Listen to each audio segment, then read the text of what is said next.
Hey guys, today we're going to be looking at continuing on the idea of attacking off the underhook.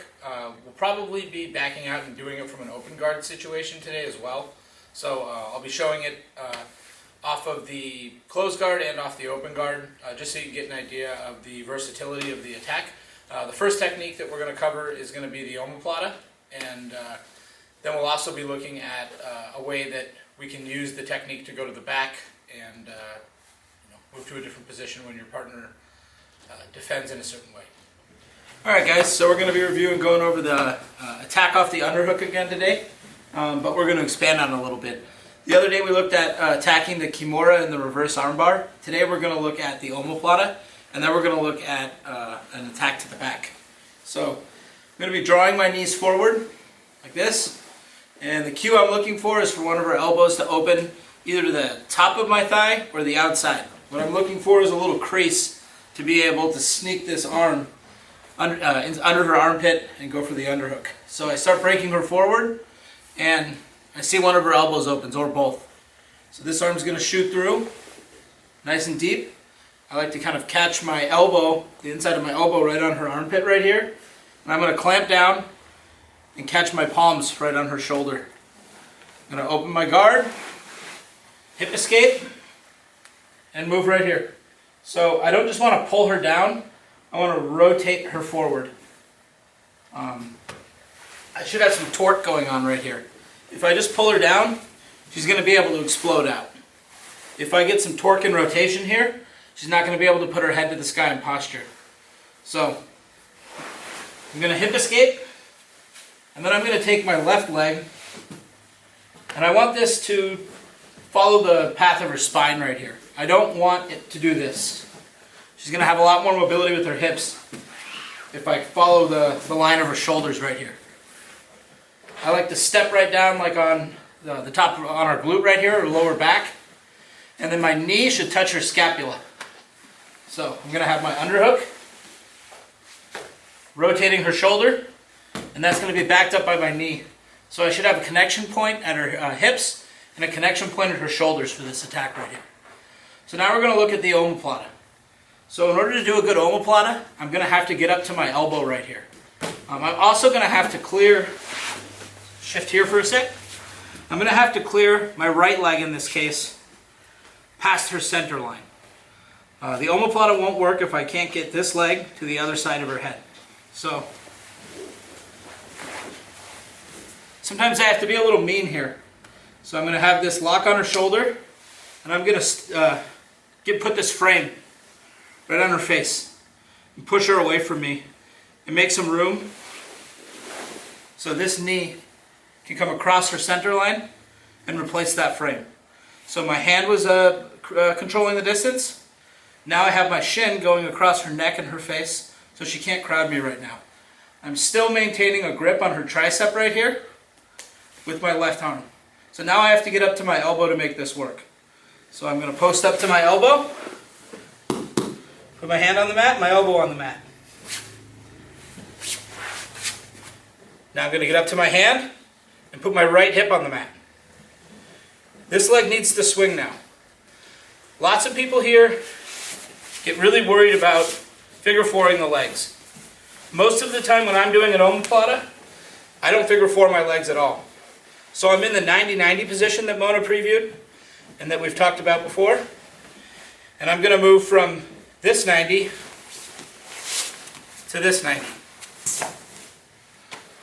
So now my left leg should be forward, and I should be pinching her wrist between my rib cage and my hip. She shouldn't be able to escape her arm right now. So when we looked at the Kimura the other day, I talked about how, stay there please, I don't like to try to drive her wrist towards her spine. She has a lot of mobility if I try to finish the Omoplata like this.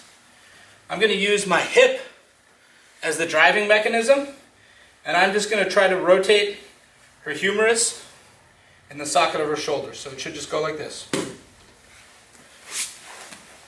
So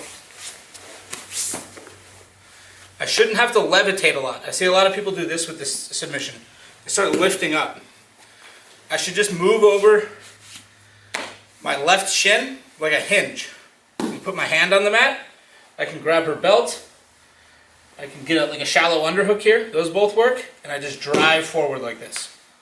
Shouldn't take a lot of motion. I see a lot of this stuff. It doesn't really work. Just driving straight forward, moving over my shin like a hinge. Like that.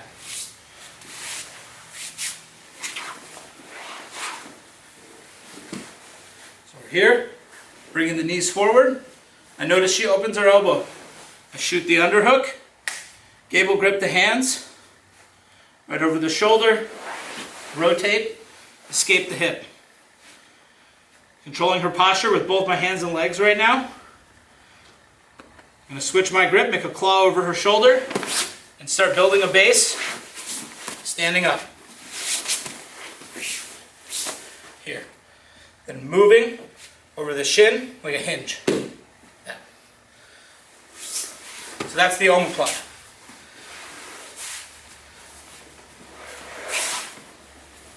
The other attack we're looking at is off the same staging position. And this is going to be a back take, or moving her into the arm drag position. I'm going to show you the back take today. So breaking her forward, I get the underhook.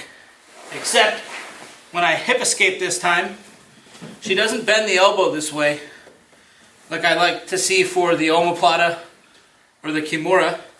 And I'm not able to catch the arm next to my head for the reverse arm bar.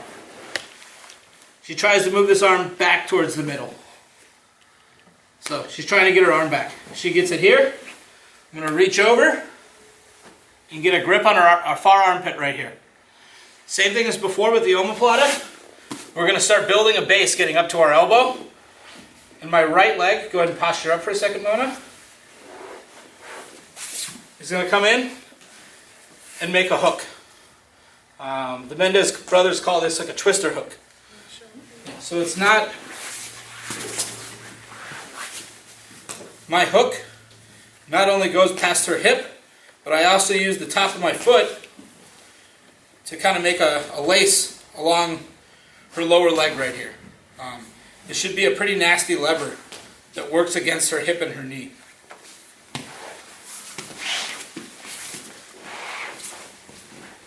So I have this hook.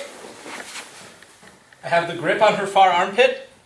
It's very important that I'm able to get up to my elbow right here. If I can't get up to my elbow, it's a different attack. So right now, I'm going to start doing a hip escape. And I'm going to, in this case gently, start opening my, employing this hook. Sort of kicking my right leg out. I'm going to pull her hip, but I need to make space for this hip to drop in. I can't stay close and tight to her. I need to make a little bit of space. So I do a hip escape, I open the leg, and she should fall right into my lap right here. I like to go 1, 2. So to the wrist, and I like to go straight to the collar right here. I'll fall to my side, establish my back control.